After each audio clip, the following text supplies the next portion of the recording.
han podido también conectarse en esta hora. Como dijo el hermano, Dios nos provee medios y le agradecemos por ello. Y agradecemos también que nos haya dado la salud, nos haya dado la fuerza para poder traer hoy nuevamente un mensaje de su palabra.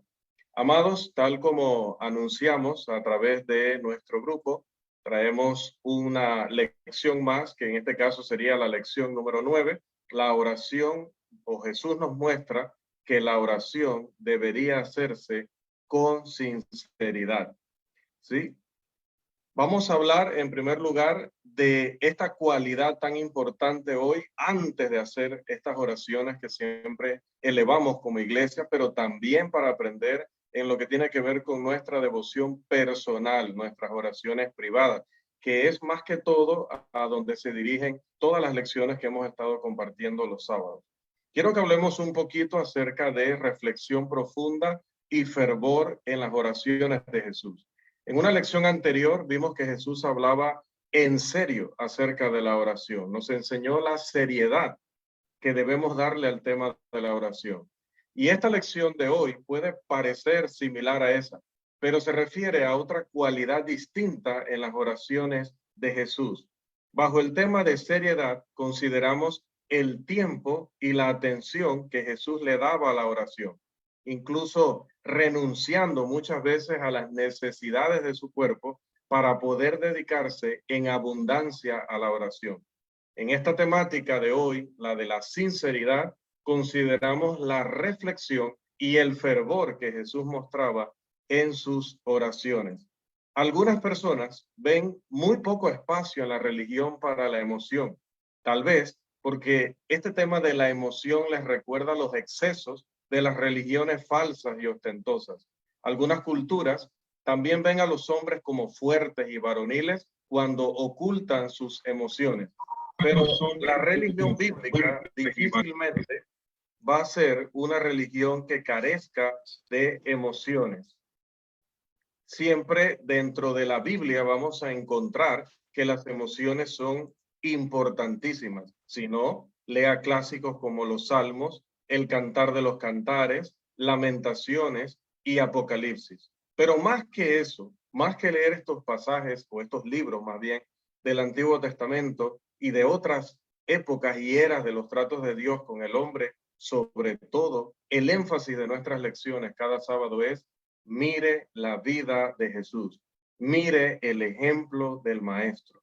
Así que tenemos que hablar de él como un varón de dolores, como le describe el profeta Isaías allá en el capítulo 53. Pero no solo era un varón de dolores, sino también un hombre de muchas emociones o de variadas emociones. En muchas ocasiones, Jesús fue conmovido profundamente, ya sea por la emoción en algunas ocasiones o ya sea por la turbación en otras. Vamos a ver algunos pasajes que relatan esto. Por ejemplo, vamos a reubicarnos aquí, disculpen, nos reubicamos aquí en la pantalla para no bloquear los textos. Marcos capítulo 1, los versículos 40 y 41. Este texto dice, lo tenemos en pantalla: vino a él un leproso rogándole, e hincada la rodilla le dijo: si quieres, puedes limpiarme. Y Jesús, teniendo misericordia de él, extendió la mano y le tocó, y le dijo: quiero, sé limpio. En una época en la que estamos cuidándonos y estamos con aquella gran precaución y con todas estas medidas, que no está mal, está muy bien que respetemos las medidas de bioseguridad, el distanciamiento y toda esta protección que llevamos con nosotros para evitar contagiarnos de este virus que, bueno, gracias a Dios ya no ha sido tan letal como en otras ocasiones, pero que igual hace mucho daño. En esta época, leer este texto donde se está hablando acerca de la lepra, una enfermedad que hacía que las personas huyeran de quienes tenían esto, porque es una enfermedad que si usted investiga se va a dar cuenta que era o es, porque ahora dice que hay un brote en los Estados Unidos, es una enfermedad que hace que se pudra la piel. Esto lleva a las personas a que eso provoque asco, hay mal olor, hay una apariencia terrible. Y en la antigüedad, sobre todo bajo la ley de Moisés, estaba prohibido estar en contacto con estas personas. Así que cuando usted veía a un leproso, usted huía de él. De hecho, ellos tenían prohibido acercarse al resto de sus compatriotas. Pero Jesús, cuando ve que este hombre se hinca y le ruega, seguramente a cierta distancia, más bien se acerca a él y dice la escritura, extiende su mano y le toca. ¿Por qué? Dice, porque tuvo misericordia de él. Tenemos también otro pasaje en este mismo evangelio según Marcos, pero el capítulo 6 y el versículo 34. En ese pasaje que lo tenemos allí abajo dice, y salió Jesús y vio una gran multitud y tuvo compasión de ellos, porque eran como ovejas que no tenían pastor, y comenzó a enseñarles muchas cosas. Sé, hermanos, no en la medida que lo habrá sentido Jesús definitivamente, porque tampoco era la misma situación a la que nos estábamos enfrentando, pero sinceramente en los primeros días del ministerio acá, cuando mirábamos a la congregación, mirábamos precisamente una situación así similar. Personas que querían aprender correctamente sobre la escritura, personas que querían adorar, personas que querían verdaderamente recuperar esos momentos y esas épocas en las que estábamos concentrados en evangelizar, concentrados en adorar, concentrados en alabar, concentrados en los ministerios, concentrados en lo que deberíamos estar concentrados. Porque durante un tiempo habíamos dejado de lado esas cosas o ya no le estábamos dando el énfasis porque estábamos apagando fuegos, porque estábamos resolviendo conflictos, porque estábamos tomando decisiones en asuntos muy delicados y controversiales. Pero había allí un grupo de personas que estaba con hambre y sed de justicia, un grupo de personas que quería ya tener por fin paz y tranquilidad para poder servir a Dios. Y dice la escritura que cuando Jesús ve un grupo de personas así, ¿cuál es automáticamente la medida a tomar? Es enseñarles todo lo que necesiten, alimentarlas como esas ovejas que tienen hambre, como esas ovejas que necesitan tanto del pastor.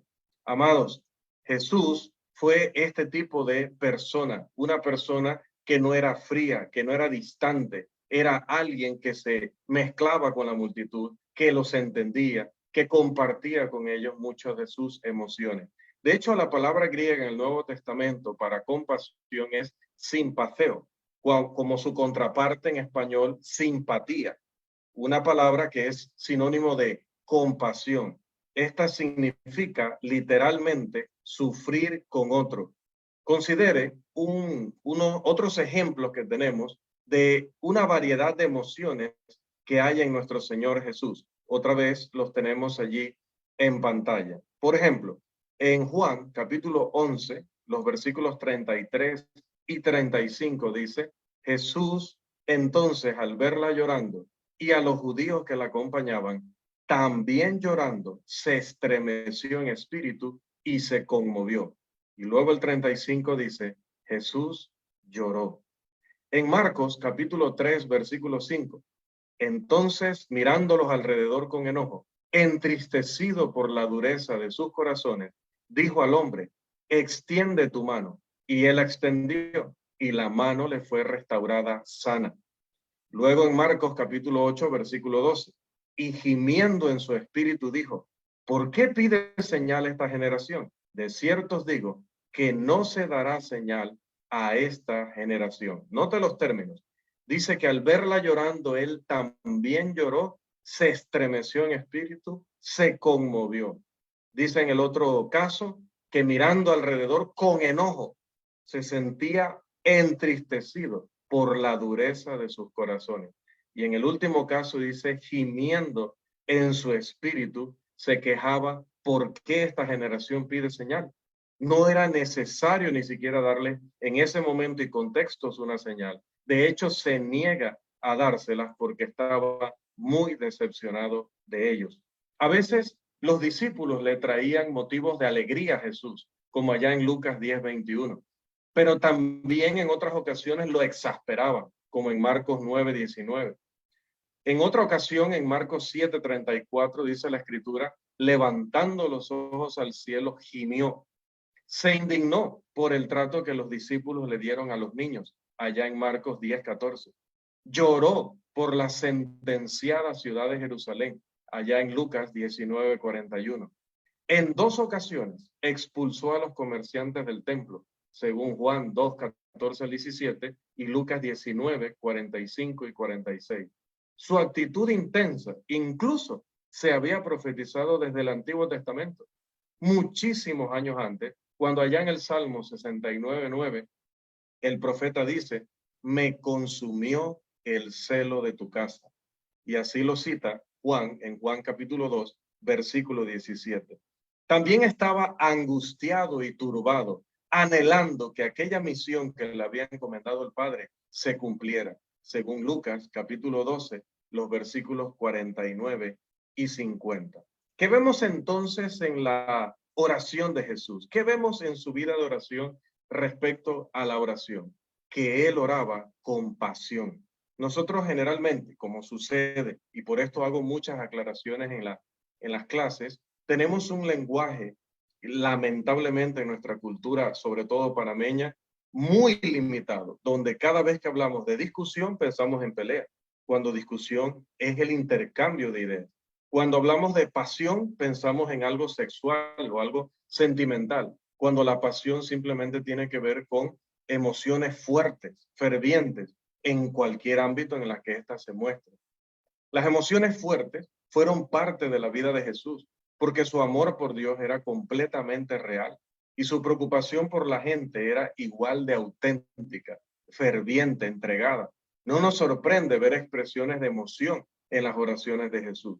Como diría allá el autor de Hebreos en el capítulo 5 y versículo 7, y Cristo en los días de su carne, ofreciendo ruegos y súplicas con gran clamor y lágrimas. También, hermanos, la Escritura nos habla en muchos pasajes de estas emociones fuertes de Jesús, como en Lucas 10:21, donde dice la Escritura, en aquella misma hora Jesús se regocijó en el Espíritu y dijo, yo te alabo, oh Padre, Señor del cielo y de la tierra, porque escondiste estas cosas de los sabios y entendidos y las has revelado a los niños. Sí, Padre, porque así te agradó.